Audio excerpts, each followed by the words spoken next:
pagi Ananda Teacher, salam sejahtera untuk kita semua.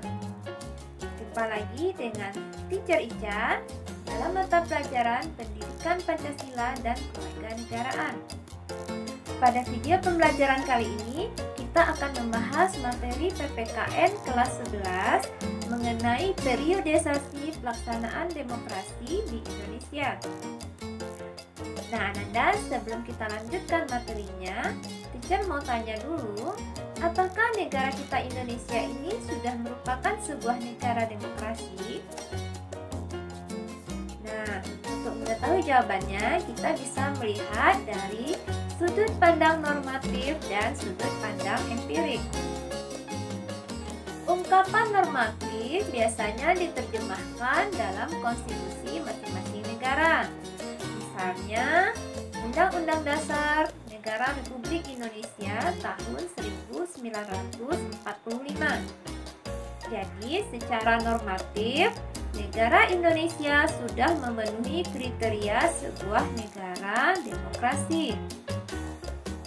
Lalu yang menjadi persoalannya, apakah sistem pemerintahan kita sudah merupakan sistem pemerintahan yang demokratis?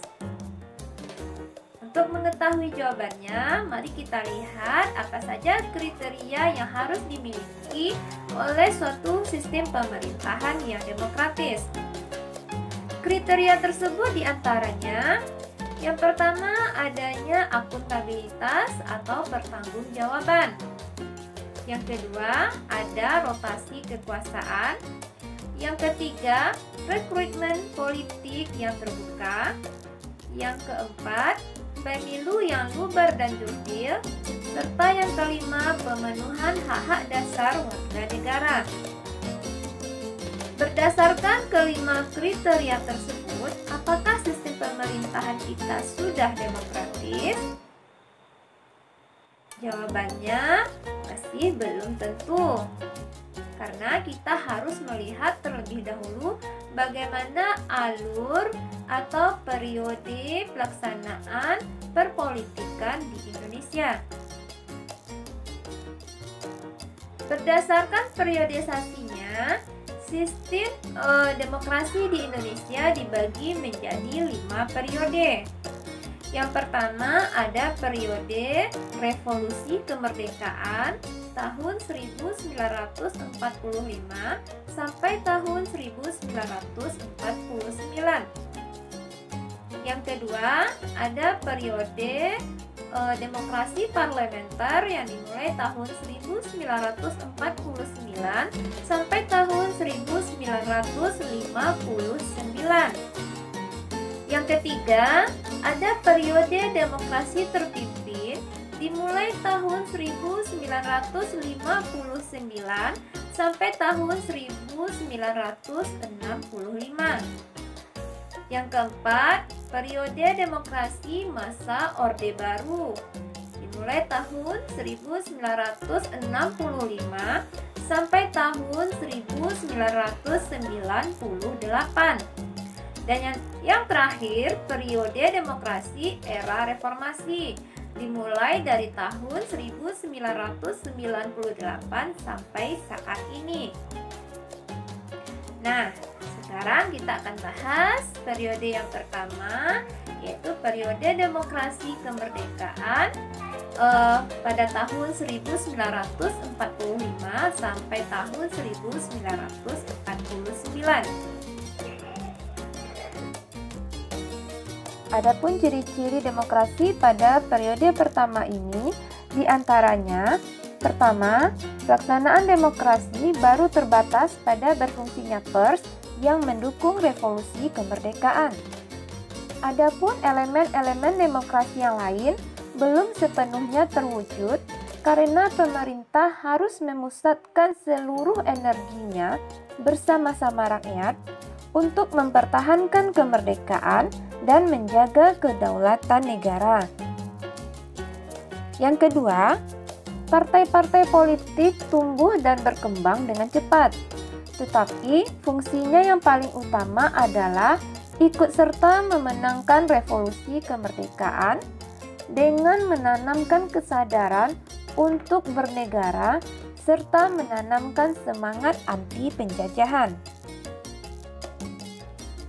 Selanjutnya, periode kedua yaitu periode demokrasi parlementer. Pada periode ini terjadi 2 kali pergantian Undang-Undang Dasar. Yang pertama, pergantian Undang-Undang Dasar 1945 dengan Konstitusi Republik Indonesia Serikat pada rentang waktu 27 Desember 1949 sampai dengan 17 Agustus 1950. Dalam rentang waktu ini, bentuk negara kita berubah dari kesatuan menjadi serikat. Sistem pemerintahan juga berubah dari presidensil menjadi kuasi parlementer. Yang kedua, pergantian Konstitusi Republik Indonesia Serikat dengan Undang-Undang Dasar Sementara tahun 1950 pada rentang waktu 17 Agustus 1950 sampai dengan 5 Juli 1959. Pada periode pemerintahan ini, bentuk negara kembali berubah menjadi negara kesatuan dan sistem pemerintahan menganut sistem parlementer. Pada masa demokrasi parlementer ini merupakan masa yang semua elemen demokrasinya dapat kita lihat atau kita temukan perwujudannya dalam kehidupan politik di Indonesia. Akan tetapi, muncul pertanyaan yang kemudian mengkaji bagaimana atau mengapa demokrasi parlementer ini bisa mengalami kegagalan. Adapun penyebab kegagalan demokrasi parlementer ini diantaranya munculnya usulan presiden untuk membentuk Dewan Nasional Pemerintahan yang bersifat gotong royong yang melibatkan semua kekuatan politik yang ada, termasuk Partai Komunis Indonesia, semua organisasi politik dan organisasi kemasyarakatan. Lalu, Dewan Konstituante mengalami jalan buntu untuk mencapai kesepakatan merumuskan ideologi nasional. Selanjutnya, dominannya politik aliran sehingga membawa konsekuensi terhadap pengelolaan konflik. Dan yang terakhir, basis sosial ekonomi yang masih sangat lemah.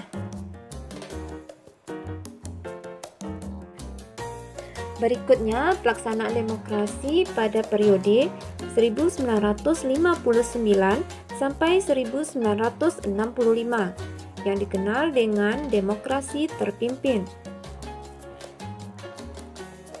Pada masa demokrasi terpimpin ini, Presiden Soekarno menerbitkan suatu dekret pada tanggal 5 Juli 1959 yang selanjutnya dikenal dengan sebutan Dekret Presiden 5 Juli 1959. Dalam dekret tersebut, Presiden menyatakan pembubaran Dewan Konstituante dan kembali kepada Undang-Undang Dasar 1945. Dekret Presiden tersebut mengakhiri era demokrasi parlementer yang kemudian membawa dampak yang sangat besar dalam kehidupan politik nasional. Era baru demokrasi dan pemerintahan Indonesia mulai dimasuki, yaitu suatu konsep demokrasi yang oleh Presiden Soekarno disebut sebagai demokrasi terpimpin. Adapun karakteristik yang utama dari perpolitikan pada era ini diantaranya adalah yang pertama, mengaburnya sistem kepartaian. Yang kedua, Dengan terbentuknya Dewan Perwakilan Rakyat Gotong Royong atau DPRGR, peranan lembaga legislatif dalam sistem politik nasional menjadi melemah. Yang ketiga, hak dasar manusia menjadi sangat lemah. Yang keempat, masa demokrasi terpimpin membuat kebebasan pers berkurang. Sejumlah surat kabar dan majalah dilarang terbit oleh pemerintah. Yang kelima, sentralisasi kekuasaan semakin dominan dalam proses hubungan antara pemerintah pusat dan daerah. Dari 5 karakter di atas, kita dapat menyimpulkan bahwa pada era demokrasi terpimpin terdapat penyimpangan-penyimpangan terhadap demokrasi. Selanjutnya, era Orde Baru yang dimulai dari tahun 1965 sampai 1998. Pada era Orde Baru, dalam pemerintahan dimulai ketika Jenderal Soeharto dipilih menjadi Presiden Republik Indonesia. Era yang kemudian dikenal sebagai Orde Baru dengan konsep demokrasi Pancasila. Visi utama pemerintahan Orde Baru ini adalah untuk melaksanakan Pancasila dan Undang-Undang Dasar 1945 secara murni dan konsekuen dalam setiap aspek kehidupan masyarakat Indonesia. Namun, dalam pelaksanaannya, demokrasi Pancasila masih jauh dari harapan. Berikut adalah karakteristik demokrasi Pancasila pada masa Orde Baru. Yang pertama, sangat kecilnya rotasi kekuasaan eksekutif. Yang kedua, rekrutmen politik bersifat tertutup. Yang ketiga, pemilihan umum masih jauh dari semangat demokrasi. Dan yang keempat, banyaknya masalah yang melibatkan HAM dan pengekangan kebebasan pers. Kemudian, periode yang terakhir adalah demokrasi era reformasi yang dimulai dari tahun 1998 sampai saat ini. Penyimpangan-penyimpangan yang terjadi pada masa pemerintahan Orde Baru pada akhirnya membawa Indonesia pada krisis multidimensi yang diawali dengan badai krisis moneter yang tidak kunjung reda. Krisis moneter tersebut membawa akibat pada terjadinya krisis politik. Akhirnya, pada hari Kamis tanggal 21 Mei 1998, Presiden Soeharto bertempat di Istana Merdeka Jakarta menyatakan berhenti sebagai presiden.